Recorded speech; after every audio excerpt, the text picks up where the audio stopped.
படம் screen play ரொம்ப லேக் அடிச்சது முதல்ல. மற்றபடி கேரக்டர் ரைட்டிங் எல்லாமே நல்லாவே இருந்தது. எந்த கேரக்டரும் வீணடிச்ச மாதிரிலாம் இல்லை.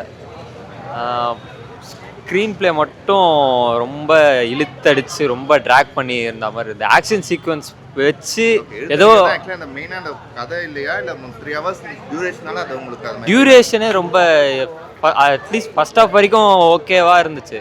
ஸோ செகண்ட் ஹாஃபாக தான் நல்லா இருக்கும்னு எதிர்பார்த்தோம். ரொம்ப டிசப்பாயின்மெண்ட்டாக போச்சு.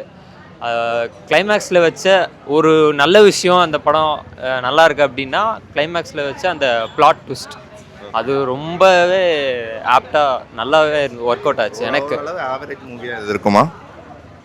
இருக்கும். பட் இந்த சைக்காலஜியில் ஆஸ்பெக்டில் வந்துட்டு ஒரு ட்விஸ்ட் வச்சுருந்தாங்க. ஸோ அதுதான் இந்த படத்தை ஓரளவுக்கு காப்பாற்றிருக்குன்னு சொல்லலாம். ஃபிலாசபிக்கலாக ஒரு விஷயம் சொல்லியிருந்தாங்க. ஸோ அது நல்லாவே கனெக்ட் ஆச்சு. பட் அது எடுத்துக்கிட்ட டியூரேஷன் வந்துட்டு ரொம்பவே அதிகம்.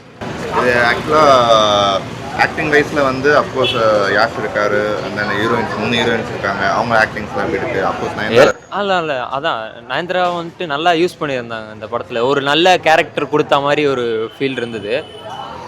வைலன்ஸ் ரொம்பவே அதிகம். So action sequence, choreography, cinematographer எல்லாமே டாப் நாச்சாக இருந்தது. பட் அந்த ஆக்ஷன் சீக்வன்ஸ் கொஞ்சம் லாங்காக எடுத்தது தான் இங்கே பிரச்சனையாக இருக்குது. இந்த வீடியோ உங்களுக்கு பிடிச்சிருந்தா லைக் பண்ணுங்கள் அண்ட் தென் சப்ஸ்கிரைப் பண்ணுங்கள். இந்த மூவி நீங்கள் பார்த்துட்டிங்கன்னா எப்படி இருக்குன்னு கமெண்ட் பண்ணுங்கள். தேங்க்யூ.